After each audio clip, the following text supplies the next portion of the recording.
So I watched one of Lauren Southern's videos in response to recent TV, and there was an argument that I'd completely disagreed with, and it wasn't on Lauren Southern's argument, but it was more to do with Reason TV's argument. Comes out and basically states about the second industrial revolution. He says, if you want to make America a superpower again, make America great again, basically perhaps the winning formula would be the free flow of immigration, as well of course opening the market. Here's a straightforward look at immigrants as a percentage of the US population.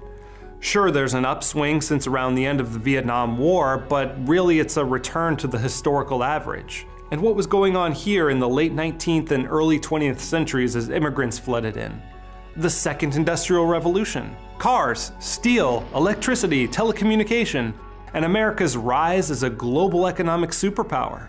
Want to make America great again? Maybe free-flowing immigration combined with an open marketplace is the winning formula. Now, I completely agree with them on opening the market. The free market is the right way forward. That would make America great again, and of course a superpower. The United States was largely formed off the basis of British immigration. You could say, of course, the French and the Spanish, etc.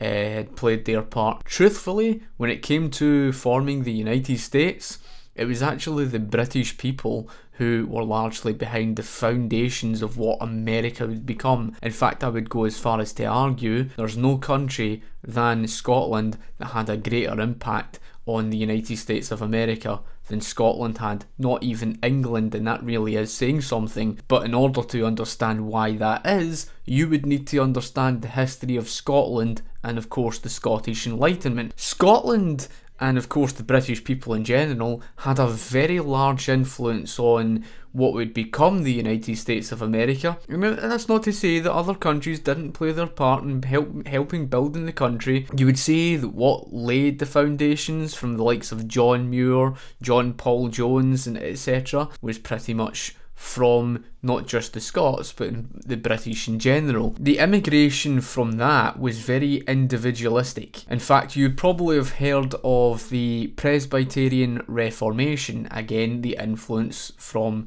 the Scots. That's the difference between the immigration and what led to America's Republic, of course influence from Scotland, as well of course their Constitution. Now you could argue the American Constitution, the original Articles of Confederation, was influenced from the Declaration of Arbroath 1320, as well of course Magna Carta. As the Mises Institute had argued, the Romans believed that when they conquered a certain country or settlement and whatnot, if they left one of their own in charge, it would cause disruption in whatever settlement they had ruled over. What they did was they got one of their own that was originally of that settlement or whatnot to rule over their own people, and it created harmony. From the invasion, the Normandy invasion into Britain, from when England was conquered, that Normandy king ruled over Britain, and what you saw was a very rebellious, individualistic people of Britain who rebelled against the king, so much so they rounded the king up and forced him to sign the Magna Carta. In other words, in favour of strong individual liberty. That's what Magna Carta was all about. When you talk about the immigration into what was the United States, it's largely influenced from a people who were strongly in favour of individual liberty. Let's face it, when it came to the American Revolutionary War, it was largely a British Civil War. In fact, more than half the colonial army that fought against the British were, of course, Scots themselves, who were British. It was a British Civil War, practically. The South was practically colonised by the Scots.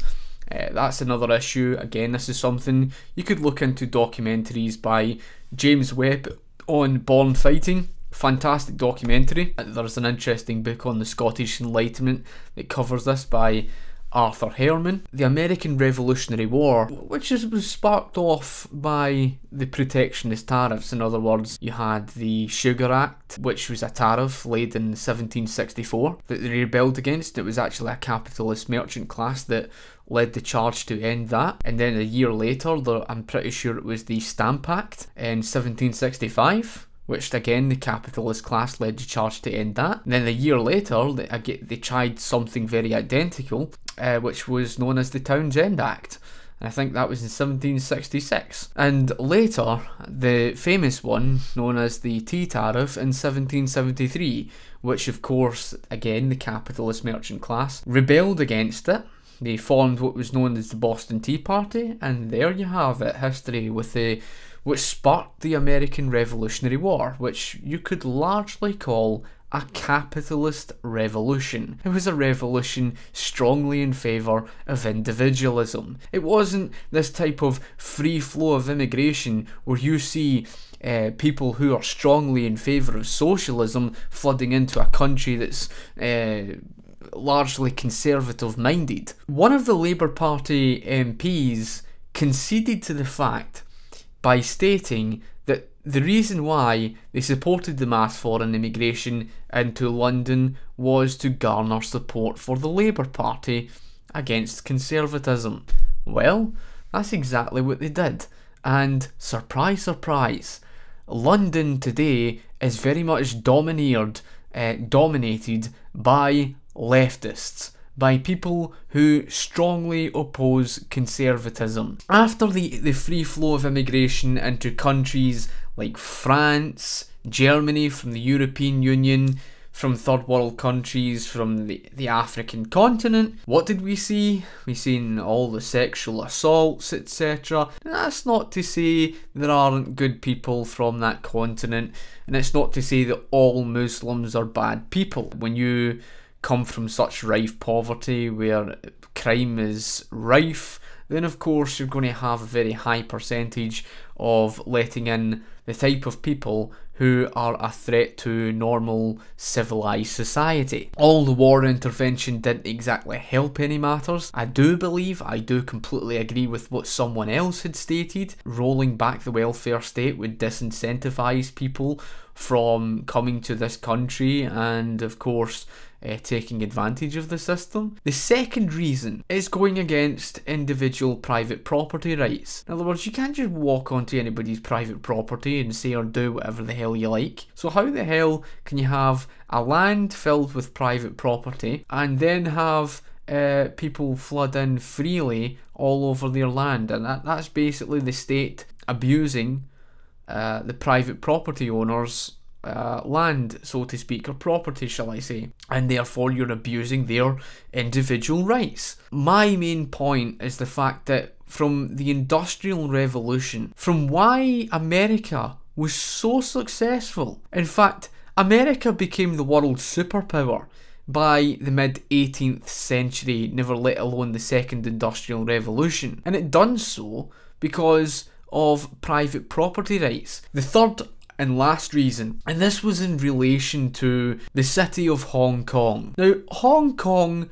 was a city thriving. Once a tiny small fishing village, the size of nothing, practically no natural resources. This is where I would agree that yes, free markets is the best way forward. It's the most productive system. It was bordering China. Did Hong Kong have any problem flourishing as a city? No. The problem being is the size of Hong Kong, therefore they required to control immigration in order to fill the land in to build more housing. They were able to keep up with that at that time period.